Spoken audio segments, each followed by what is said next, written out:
Olá, meus amigos, meus irmãos, que a graça e a paz de nosso Senhor Jesus Cristo esteja com todos nós. Estamos aqui mais uma vez para uma reflexão para o nosso crescimento cristão. Eu escolhi hoje o texto do Antigo Testamento, Josué, capítulo 7. Muitos irmãos já conhecem essa passagem. É a passagem da capa babilônica, o pecado de Acã. Eu não vou ler o texto todo, eu vou apenas resumir a história, porque muitos que estiverem com a Bíblia aberta poderão acompanhar a evolução dessa narrativa. E eu vou resumir, inclusive para aqueles que possam estar sem Bíblia. No livro de Josué, capítulo 7, narra a história do pecado de Acã. Acã, filho de Carmi, um hebreu. A história se passa já na Terra Prometida. O povo hebreu estava sendo conduzido por Josué. Algum tempo após Deus ter demonstrado o seu poder na derrubada dos muros de Jericó. O povo ali, naquela experiência vitoriosa de Deus, pôde experimentar o poder de Deus e a dependência de Deus.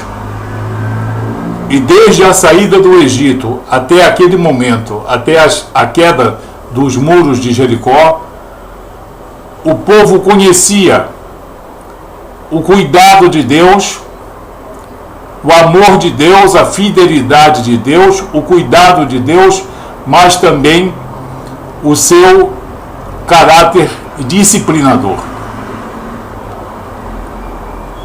Então, Josué, ainda nas proximidades de Jericó, tem agora um outro objetivo: conquistar a terra dos amorreus.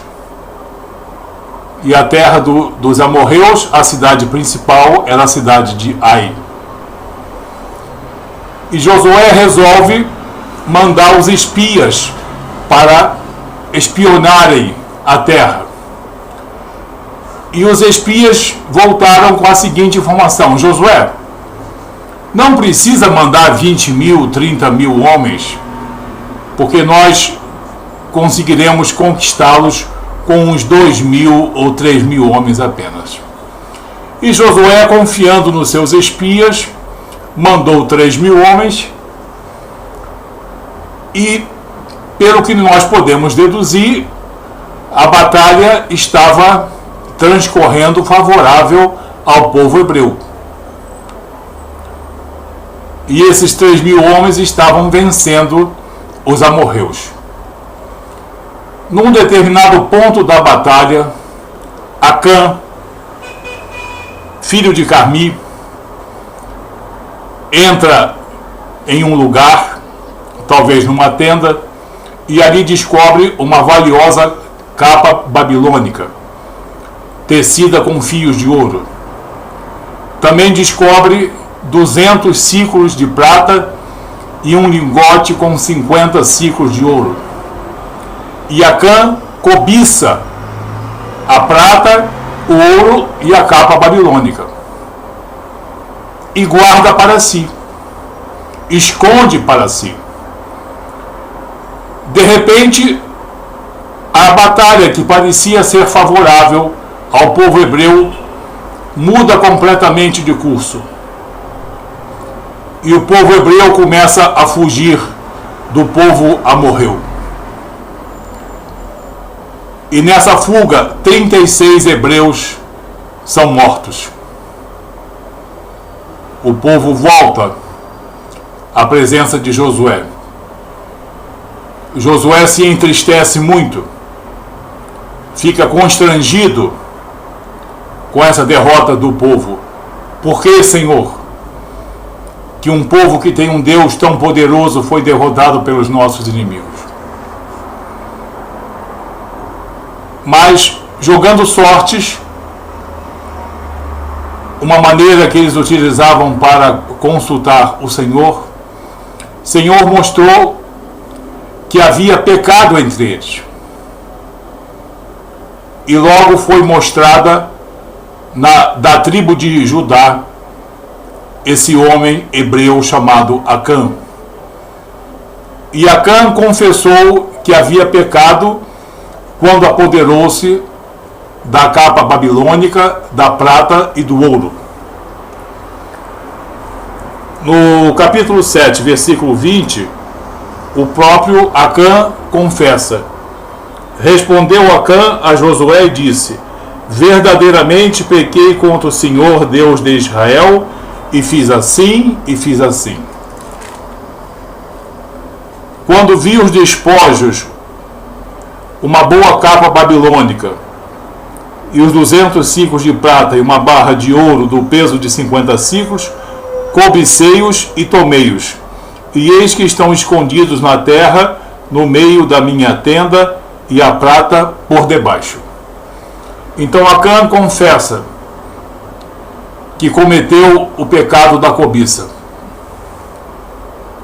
E Josué se entristece muito, e os homens hebreus vão até a tenda de Acã, trazem Acã, trazem os despojos, o ouro, a prata e a capa, colocam os despojos aos pés de Josué, e Acã é executado, é apedrejado e é queimado, certamente pelos amigos e pelos familiares daqueles 36 homens que foram mortos na fuga da batalha contra os amorreus. Então nós vemos aqui que uma campanha, uma batalha que tinha tudo para ser favorável ao povo hebreu, ao povo santo, ao povo eleito, transformou-se em derrota. Nós podemos tirar desse texto, dessa passagem, alguns ensinamentos. Eu selecionei apenas 4. Há outras deduções que nós podemos fazer. Há muito a comentar sobre o texto. Porém, 4 coisas aconteceram e que nós podemos transferir para os dias de hoje. Em primeiro lugar, manifestou-se a ira de Deus. Manifestou-se a ira de Deus. Como está no capítulo 7, versículo 1, na parte C, a ira do Senhor se acendeu contra os filhos de Israel. Por que se acendeu a ira de Deus? Porque Deus estava conduzindo aquele povo. Aquele povo estava aprendendo a caminhar na presença e na dependência soberana de Deus. E tudo isso Deus já havia demonstrado. Porém, houve o pecado. Tanto o pecado de Acã, quanto o pecado de Josué. O pecado de Acã foi cobiçar o ouro, a prata e a capa. E o pecado de Josué foi a presunção. Porque Josué decidiu espontaneamente, da sua vontade, do seu coração, mandar os espias até a terra dos amorreus. E o texto não diz aqui que eles tenham consultado Deus. Os espias foram enviados por Josué por livre e espontânea vontade de Josué. Por que Josué não consultou Deus? Por que Josué não reuniu os anciãos e oraram a Deus? esses dois pecados, o pecado de Acã e o erro cometido por Josué, que foi o pecado da presunção, despertaram a ira de Deus. Por que eu digo presunção de Josué? Josué era um líder, um homem já idoso, maduro e experiente. Ele não poderia cometer um erro desses. Se eles haviam chegado lá pela vontade soberana e poder absoluto de Deus, Josué não poderia entrar nessa batalha sem antes consultar a Deus. Quanto à cobiça de Acã, nem precisa comentar muito. Todo pecado de cobiça desagrada a Deus. E Acã, além de cobiçar para si, cobiçou algo que era pertencente ao Senhor, porque havia um acordo de que todo despojo de guerra seria colocado à disposição do Senhor. Se Acã tivesse pego esse despojo e colocado aos pés de Josué, a história seria outra. Mas ele guardou para si, escondido para si. Então, em primeiro lugar, acende-se a ira de Deus. Mas Deus fica irado? Fica. Muitos não entendem isso no meio cristão. Há doutrinas, como por exemplo os espiritualistas, que dizem que nós servimos a um Deus vingativo, a um Deus malvado, a um Deus irado.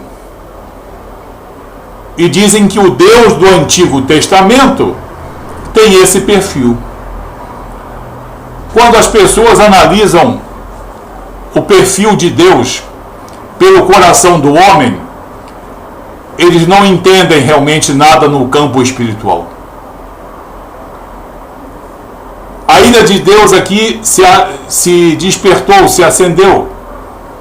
Mas não é preciso que a ira de Deus se manifeste sob a forma de furor. Basta que Deus deixe o povo à mercê do seu próprio entendimento. Basta que Deus deixe o povo ser conduzido pelo seu coração, pelas suas emoções e pelas suas decisões humanas. É o que acontece também no dia de hoje.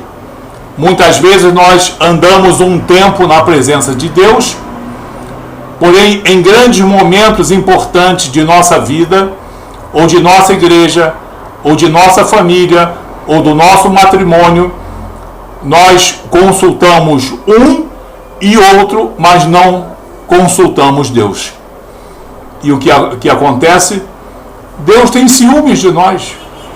Deus quer ser ouvido, Deus quer ser consultado, Deus quer ser buscado, Deus quer que nós façamos a nossa parte. Eles, como homens hebreus dependentes de Deus, e nós hoje, como homens cristãos, também dependentes de Deus, em Cristo Jesus e no Espírito Santo. Então, a ira de Deus se manifesta sempre que se manifesta o pecado. E sempre que o homem manifesta perante Deus essa presunção de querer caminhar espiritualmente, porém sem dar satisfações a Deus.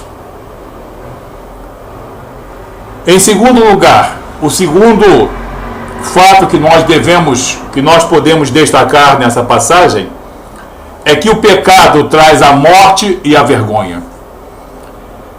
O pecado de Acã e a imprudência de Josué fizeram com que 36 bons homens fossem mortos pelos amorreus. E o próprio Acã foi morto, apedrejado e queimado. Sofreu terrível justiça, porque assim era, na época, o hábito desse povo. E o pecado, além de trazer a morte de Acã e a morte desses 36 homens, trouxe também grande vergonha e grande constrangimento ao grande líder Josué. No capítulo 7 de Josué, no versículo 6, diz: Então Josué rasgou as suas vestes e se prostrou em terra sobre o rosto perante a arca do Senhor até a tarde. Ele e os anciãos de Israel, e deitaram pó sobre a cabeça. Vergonha, constrangimento e decepção. Então, esse segundo aspecto nós devemos trazer para os nossos dias de hoje. Todo pecado traz a morte. A morte para nós não significa a morte física, significa a morte espiritual. O que é morte espiritual? É ter vida física, é ter vida orgânica, mas não ter intimidade com Deus, não ter obediência a Deus, não ter fidelidade a Deus, não andar segundo os desígnios de Deus. Isso é estar morto espiritualmente. Uma pessoa pode ter uma espiritualidade, mas pode estar morto espiritualmente. Em terceiro lugar, o exemplo que nós podemos destacar aqui é que esse povo hebreu era um povo santo, um povo escolhido e um povo selecionado, um povo que andava segundo os ditames de Deus, mas a partir daquele momento ele apoderou-se de algo que era profano. Um povo santo, um homem santo, uma mulher santa, não pode utilizar os valores profanos. A capa babilônica, os ciclos de prata e os ciclos de ouro eram valiosos para o inimigo. Mas tudo que é valioso para o inimigo pode ser maldição na tua casa. Como os despojos ficaram nas mãos dos homens, e esses despojos vieram de um povo que soberanamente Deus sabia que iria lutar contra a raiz de Davi, contra o caminhar desse povo, aconteceu essa tristeza de um povo santo apoderar-se de algo profano. Mas é ouro, mas é prata, é valioso? Será que tudo que vem das mãos de um povo profano pode ser utilizado por um povo santo? Aqui fala-se no campo material, mas também podemos traduzir isso para o campo moral e para o campo espiritual. O que pertence ao povo santo e é produzido por um povo santo, pertence a um povo santo e é coisa santa. Mas tudo aquilo que pertencer ao nosso inimigo, tudo aquilo que for profano, não serve para nós, mesmo que para o inimigo seja muito valioso. Em quarto lugar, o ensinamento que nós tiramos aqui é que aquela avaliação feita pelos espias subestimou o poder do inimigo. Enquanto eles estavam obedecendo a Deus, antes de Acã cometer o pecado da cobiça, não importa se o inimigo era forte ou se o inimigo era fraco. Isso era apenas uma avaliação do homem, como acontece hoje. Mas a partir do momento que Acã apoderou-se desses despojos, o inimigo passou a prevalecer. Também não vale a pena dizer aqui considerar se o inimigo era igual, mais poderoso ou menos habilidoso. Não conta. Qual é a mensagem para os dias de hoje?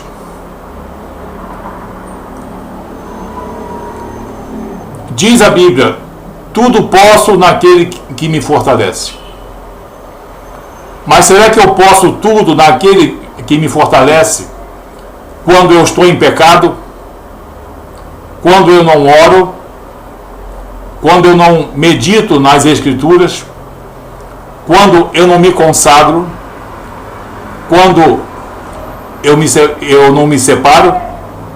Será realmente que nós somos capazes, que Deus nos fortalece em tudo, a ponto de ser cúmplice e coautor de nossos erros? Não é essa a mensagem de Deus para nós. Então, se nós queremos sempre prevalecer sobre o inimigo, e para os dias cristãos hoje, esse inimigo é Satanás, são os espíritos das trevas, são as seitas e doutrinas inimigas da cruz de Cristo. Se nós queremos prevalecer sobre o inimigo, nós poderemos fazê-lo sim, pelo poder de Deus, mas Deus exige de nós que nos afastemos do pecado, que nos consagremos a Deus, que nos consagremos em orações, em jejuns, em leitura da palavra, enfim, a tudo aquilo que for bom e exigido pelo nosso Deus. Nos dias de hoje, nos dizem que nós temos poder sobre os espíritos das trevas, e nós temos também. Não que eu tenha ou que você tenha, mas Deus nos concede esse poder. Deus nos guarda, Deus nos reveste com a sua armadura, e nós estamos protegidos contra os assédios de Satanás. Agora, essa situação serve bem. Viver uma vida cristã sem consagração, mas dentro do pecado, achando que o nosso Deus, achando que o Espírito Santo vai nos sustentar nessas situações de cobiça, de presunção e de pecado, é uma presunção de nossa parte. Então nós vemos aqui, de modo resumido, que em Josué capítulo 7, nós tivemos aqui 4 mensagens importantes. O pecado e a não dependência de Deus gera a ira de Deus. Em segundo, o pecado traz morte, vergonha e constrangimento. Não há quem não peque e não fique constrangido e envergonhado perante o seu Deus. Terceiro, o santo nada tem a ver com o profano. E em quarto lugar, mesmo que o inimigo tenha sido submetido aos teus pés, é preciso que haja em mim e que haja em você consagração e santidade. Que essa mensagem, aparentemente do Antigo Testamento, é na verdade uma mensagem de todos os tempos. É uma mensagem que serve para os dias de hoje. Vamos utilizar esse ensinamento. Não vamos esconder o pecado. Vamos andar na presença do Senhor com temor e com tremor. Amém? Até a próxima oportunidade, em nome de nosso Senhor Jesus Cristo. Amém.